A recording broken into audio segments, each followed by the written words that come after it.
नमस्कार दोस्तों, आप देख रहे हैं बुंदेली दस्तक। मैं आपका देवेंद्र कौशिक। आज हमारी टीम पहुंची है मां वैष्णो धाम बरौदिया कला।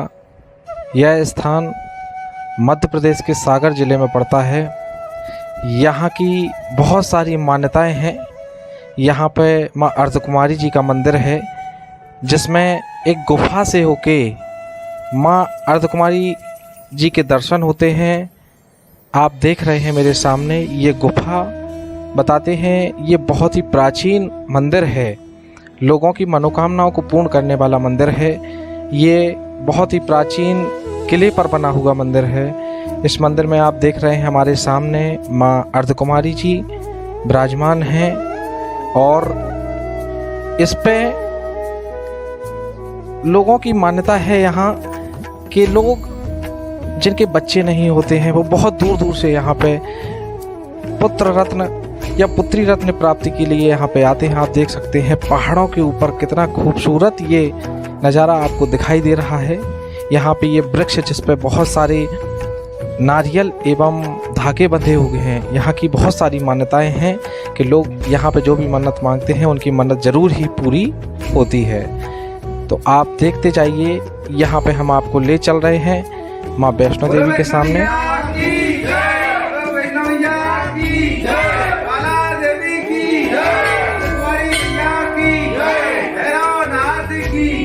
अभी हम मौजूद हैं नगर परिषद बरौदिया कला में, जहाँ पे पंडित राजेश कौशिक जी, जिन्हें लोग पंडा महाराज के नाम से जानते हैं, उनसे जानना चाहेंगे कि माँ वैष्णो देवी का जो मंदिर है उसकी विशेषता हम लोगों को बताएं। ये मंदिर जो मां वैष्णो देवी का है और यहाँ पर 22 साल पहले मां जगत जननी की स्थापना की गई। यहाँ ये किला प्राचीन है। इसमें पहले शिव जी की स्थापना होना थी। मां जगत जननी में स्वप्न में मुझे आकर के बताया कि मैं वैष्णो देवी हूँ और मेरी स्थापना यहाँ पर की जाए। इस स्थान पर जो भी आता है उसकी सभी मन्नतें मां जगत जननी पूर्ण करती हैं और मां जो है 3 रूपों में दर्शन देती हैं। सुबह जो है बालक कन्या के रूप में, दोपहर में विवाह के रूप में और शाम को जो है वृद्धा अवस्था में दर्शन देती हैं। जगत जननी का दरबार जी बहुत ही महत्वपूर्ण है और यहाँ पर भारत के हर कोनों से जो व्यक्ति लोग आते हैं और यहाँ पर पूर्णिमा के दिन यहाँ पर माँ जगत जननी का दरबार जो लगता है। यहाँ एक छोटी सी कन्या की उसकी से माँ जगत जननी आती है और माँ जगत जननी सभी की मनोकामनाएं पूर्ण करती हैं।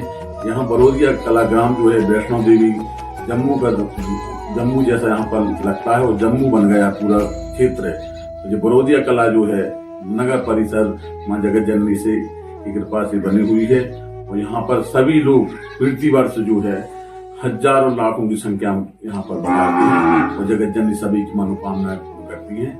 जय माता की जय माता। जैसा कि हमने आपको बताया था कि यहाँ पे माँ वैष्णो देवी के दर्शन के लिए श्रद्धालु बहुत दूर दूर से आते हैं। तो यहाँ पे जानना चाहेंगे माता जी से कि माता जी आप कहाँ से आई हैं? मैं सागर से आए हैं। मनोकामना पूरी भई तो मैं बिंदी चढ़ाई सोने की और नथ चढ़ाई और चुन्नी ले। अच्छा, आप कब से आ रही हैं इस मंदिर पर दर्शन के लिए? बहुत पहले से आ रहे हैं। तो जब से यहाँ इस देश में शादी भई है जब से आती हूँ।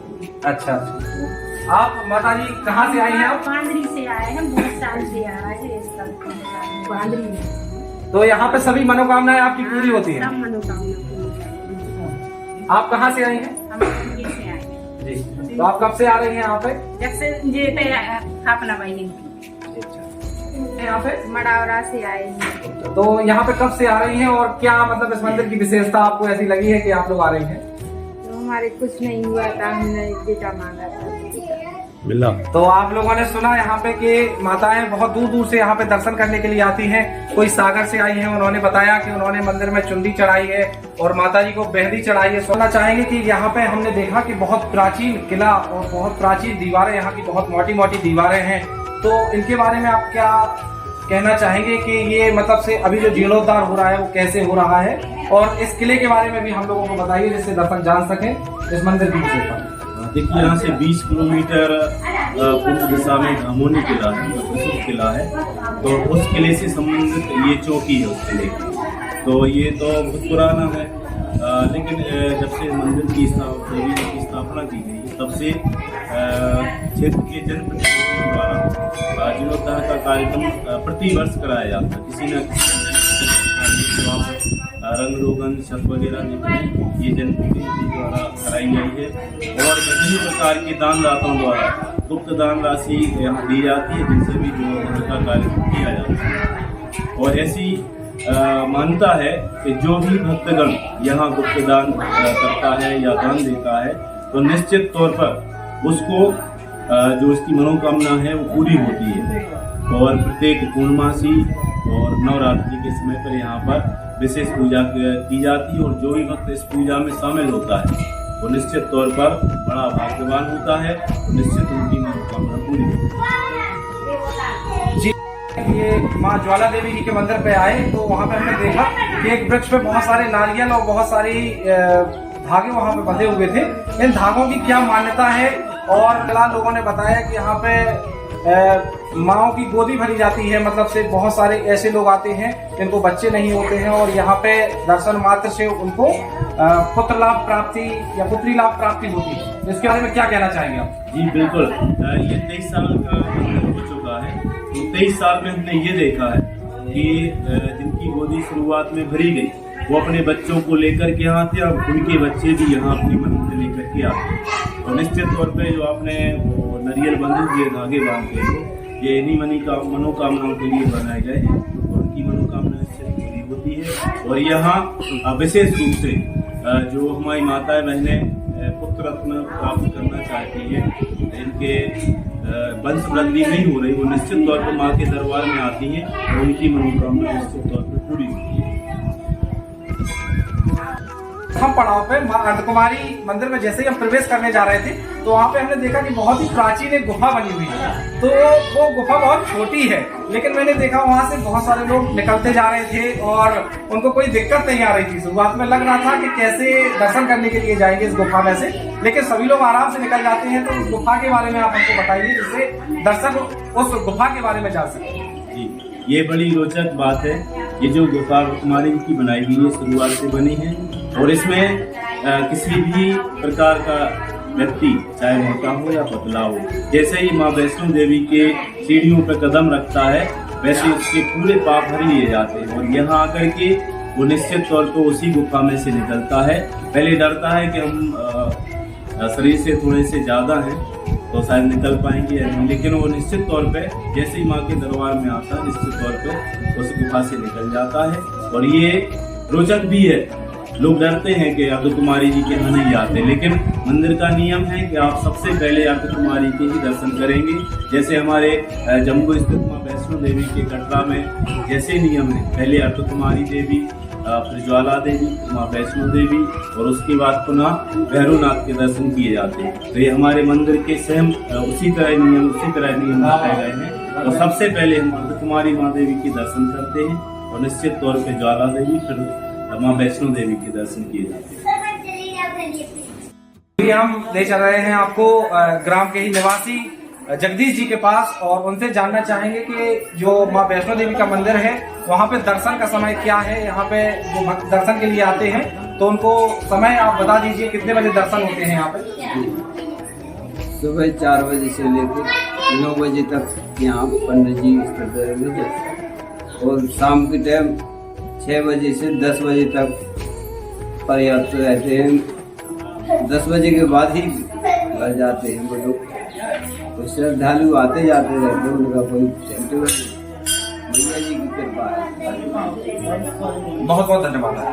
हमें पता चली है यहाँ पे लोगों ने बताया है कि यहाँ पे एक मंदिर प्रकट होगा, ऐसी लोगों ने जानकारी हमको गांव में दी है। तो हम आपसे जानना चाहेंगे कि वो क्या बात है, आप हमको बताएं।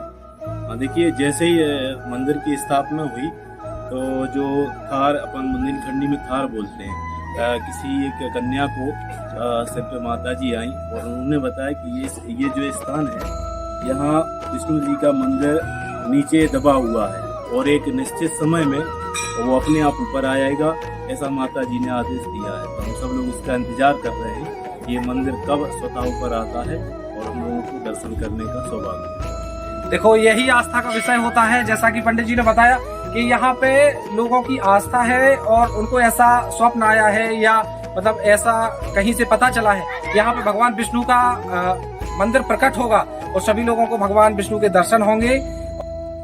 जैसे ही हम मंदिर के रास्ते से नीचे आ रहे थे तो हमने देखा यहाँ पे एक बहुत ही प्राचीन भैरव जी का मंदिर है। उसके बारे में हम जानना चाहेंगे पंडित जी से कि पंडित जी इस मंदिर के विषय में हमको बताइए और इसकी कैसी मान्यता है, बताएं आप थोड़ा। ये हम दर्शन कर रहे हैं माँ भैरवनाथ बाबा के।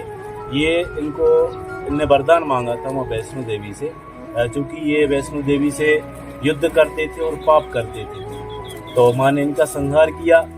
तो संहार करते समय जब इन्होंने कहा कि माता जी हमारा आप संसार में तो अपव्यस फैल गया है, तो लोग तो हमें गालियां देंगे, हमें बुरा कहेंगे, लेकिन आपके द्वारा हमारा संहार हुआ है तो हमें इसका क्या फ़ायदा हुआ। तो उन्होंने माता जी ने इनको वरदान दिया था कि जो भी भक्तगण हमारे दर्शन के बाद यदि आपके दर्शन नहीं करेगा तो उसको दर्शन का पूरा फल नहीं मिलेगा। इसलिए माँ वैष्णो देवी के दर्शन करने के बाद भैरवनाथ जी के दर्शन किए जाते हैं, और जो भी भैरवनाथ जी के दर्शन नहीं करता है उसको माता रानी के पुण्य का आधा फल मिलता है। ऐसी किंवदंती है।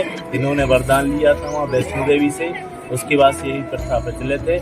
माँ के बाद इनके दर्शन किए जाते हैं।